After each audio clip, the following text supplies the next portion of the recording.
Oi mesmo indignado. Indignado com esse cidadão José Antônio Dias Toffoli, presidente do Supremo Tribunal Federal. Na edição de hoje do Valor Econômico, as colegas Malu Delgado e Mônica Guiliano estão reproduzindo uma entrevista que ele lhes deu em que disse que ele é um liberal clássico. Um liberal clássico. Preste atenção na carreira dele. Jovem advogado, depois de tanto frequentar o PT, lá no diretório do partido em Pinheiros, ele foi ser assessor do partido na Câmara. Uma atuação liberal ao extremo, vocês não acham? Depois ele foi ser subchefe de assuntos jurídicos da Casa Civil do Zé Disseu no governo Lula. O cúmulo do liberalismo, Lula e Zé Disseu, né? Depois advogado-geral da União. Aí pronto, ele se consagrou como um discípulo de Ludwig von Mises. Depois o Lula nomeou ministro do Supremo Tribunal Federal, né? Aí vocês, não, mas aí ele é um grande liberal. Um grande liberal. Uma das maiores safadezas que o Supremo Tribunal Federal já fez com o voto dele. Ontem, o plenário do Supremo Tribunal Federal concluiu o julgamento de 2 recursos especiais da União, contestando o direito de creditamento do Imposto sobre Produtos Industriais por empresas que adquirem insumos produzidos na Zona Franca de Manaus. A União perdeu por 6-4. Quer dizer, ele puxa o saco do Bolsonaro, o saco do Paulo Guedes e mete a mão no bolso do contribuinte. Isso é que é safadeza. Olha, a favor dessa canalice votaram Edson Fachin, Luiz Roberto Barroso, chegado dos Estados Unidos, uma longa temporada de palestra, trabalhar que é bom, Rosa Weber, Ricardo Lewandowski, Celso de Mello e o liberal, o liberalíssimo Dias Toffoli. Será que ele consultou o Paulo Guedes para mostrar para o Paulo Guedes que ele era mais liberal do que ele?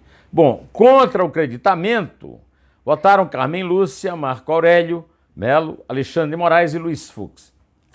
Gilmar Mendes não votou. Por que o Gilmar Mendes não votou? Porque Gilmar Mendes está julgando esses processos todos em Lisboa. Ou seja, está de férias, está de folga, cuidando do dinheiro pessoal dele, do Instituto de Direito Público, lá de Brasília, em Lisboa, no 7º Fórum Judiciário de Portugal. Foi para Portugal e não perdeu o lugar, ao contrário do que diz aquele ditado popular, né? Bom, agora eu vou falar uma coisa a favor, que é um coice e um beijo, né? Na manhã de ontem, Isabel me disse no café que achava que, seja qual for o resultado da reforma da Previdência, desde já o governo Bolsonaro precisa ir cuidando de uma agenda da economia, contra o desemprego e a favor do crescimento da economia. Pois não é que o secretário de Desenvolvimento da Infraestrutura do Ministério da Economia, o Diogo McCord de Faria, deu uma entrevista para a Rádio Eldorado hoje, dizendo que tem uma medida provisória no parlamento com potencial para gerar mais de 500 bilhões. Eu estou lembrando que nós já perdemos 436 bilhões na reforma da Previdência pelo assodamento do Bolsonaro em falar coisas no seu café com jornalistas, né? Pelo menos podemos recuperar 500, se é que esses números realmente são decentes, não acredito porque não seja. Só que em 14 anos. Também gerar 700 mil empregos, que é uma boa, né? Uma coisa a favor, vamos ter que registrar e aplaudir do governo Bolsonaro, porque esse problema do saneamento é antigo, é um problema social grave, um câncer do Brasil e, além do mais, movimentará a economia. E tem sido relegado ao segundo plano porque não dá comissão. Isso aí é uma das vantagens de combater a corrupção. Isso aí não dá comissão, a obra é enterrada, não dá voto. Então, vamos aplaudir. Por outro lado, o presidente da Comissão Especial da Reforma da Previdência na Câmara, o deputado Marcelo Ramos, do PR de Amazonas, numa entrevista que ele deu à Rádio Eldorado, disse que cada vez que Bolsonaro fala sobre a reforma, ele retira alguma coisa. Ele estava repetindo aquilo que ele disse ontem, dizendo que o Bolsonaro, cada vez que fala, desidrata a reforma, né? Seca a reforma, né? Ele o Marcelo disse que não é simpático ao Bolsonaro, mas tem senso de dever. Tomara que os deputados fossem todos como ele, porque o senso de dever obriga a aprovar a reforma. Ele é a favor da reforma e foi uma boa ter assumido. Agora, ele foi do PCdoB e foi do PSB.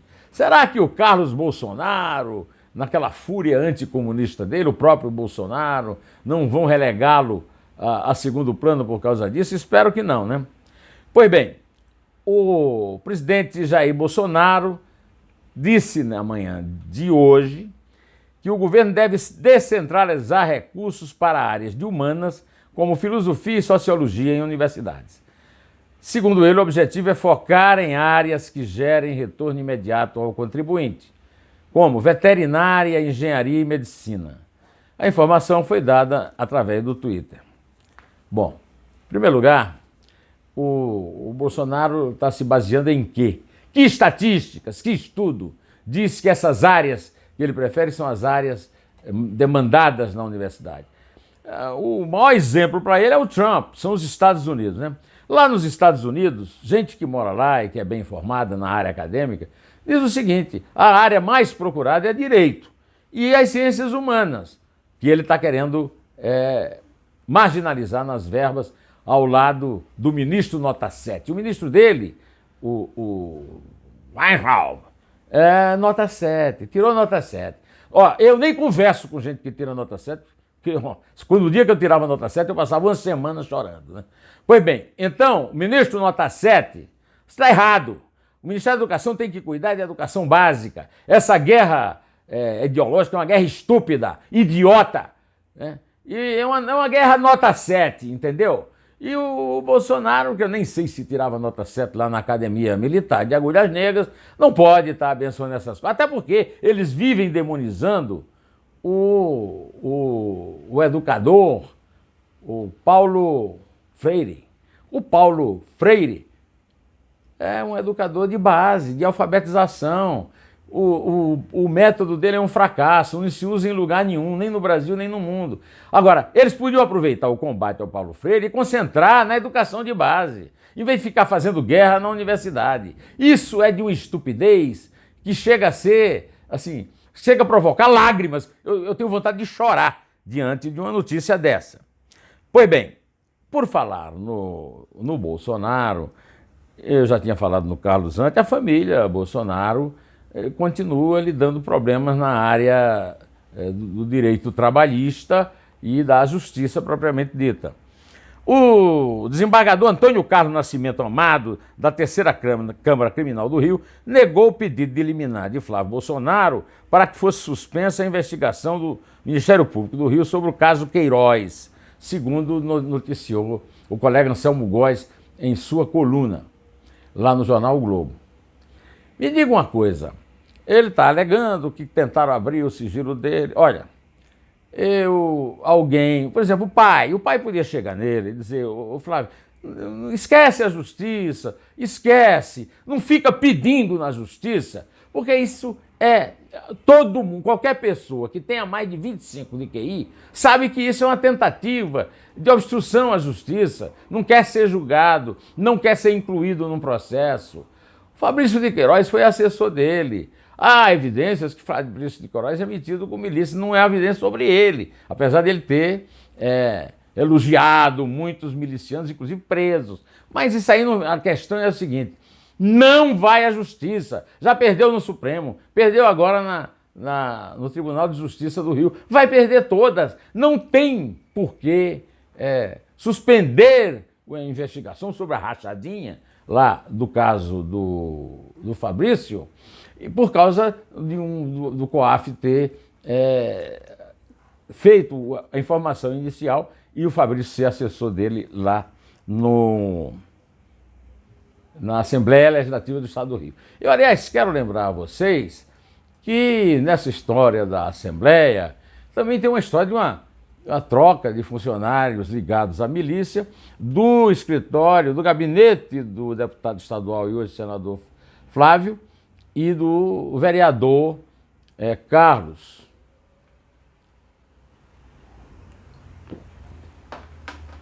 Bom, agora apareceu uma coisa meio estranha, digamos assim. A Folha de São Paulo está publicando hoje uma reportagem de Ana Luísa Albuquerque e Kátia Seabra, revelando que uma mulher de 70 anos, moradora na cidade de Magé, no estado do Rio, a 50 quilômetros da capital fluminense, figurava até janeiro na lista de assessores de Carlos Bolsonaro, do PSC. Nadir Barbosa Góes foi localizada pela Folha e disse que nunca trabalhou para ele.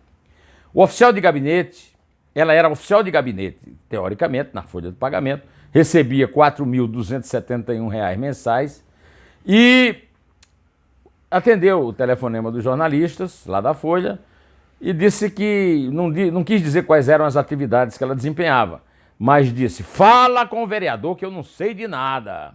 No começo do ano, assim que o pai assumiu o Palácio do Planalto, segundo as repórteres da Folha, Carlos fez uma limpeza no gabinete da Câmara. De janeiro a fevereiro, exonerou 9 funcionários. E Naí está entre eles. Ela é irmã do militar Edir Barbosa Góes, de 71 anos, atual assessor de Carlos Bolsonaro. A esposa dele, Neula de Carvalho Góes, de 66, também foi exonerada pelo vereador após a posse do pai na presidência da República. Olha, não há nenhuma acusação judicial contra Carlos. Agora, história estranha para quem é o paladino, né, da justiça, contra a corrupção, como é toda a família Bolsonaro. Antes de terminar, eu quero dar uma notícia que os sistemas do projeto de monitoramento de desmatamento da Amazônia, legal por satélite, o PRODES, registraram no fim de 2018 um aumento de 13,7% do desmatamento da Amazônia em relação aos 12 meses anteriores. É o maior número registrado em 10 anos. Os sistemas do projeto de monitoramento, né, foram a base para a divulgação de um manifesto por cientistas e ecologistas, reproduzido na revista Science, e pedindo que a União Europeia, o segundo maior parceiro comercial do Brasil, condicione a compra de insumos brasileiros ao cumprimento de compromissos ambientais. Isso é uma canalice. Realmente, desmatamento é um absurdo. Agora, não é um problema desse governo. Eu venho dizendo há 20 anos que o desmatamento é fruto da sociedade de políticos corruptos de todos os governos, todos que passaram aí nos últimos 30 anos, com bandidos madeireiros internacionais que se associam com políticos importantes do Norte para fazer o que só se faz no Brasil, o desmatamento absurdo da Amazônia legal. Agora, isso está completamente sob descontrole, como estava. Eu fui consultar agora aqui o meu computador e estava lá, em 2005, 2010, todos os anos o Brasil foi líder de desmatamento. Eu estava almoçando agora com a Isabel e a Isabel disse: é claro, é o único país que tem floresta para devastar. Então, a primeira observação que eu faço é para esses cientistas babacas que a Europa não desmata porque não tem floresta.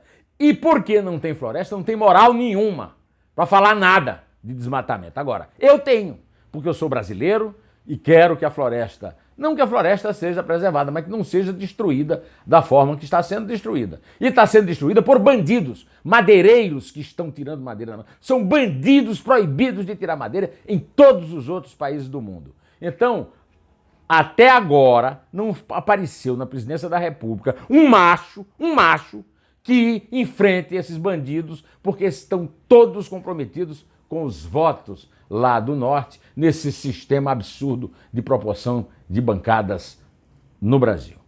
Direto ao assunto, em té, e só a verdade nos salvará.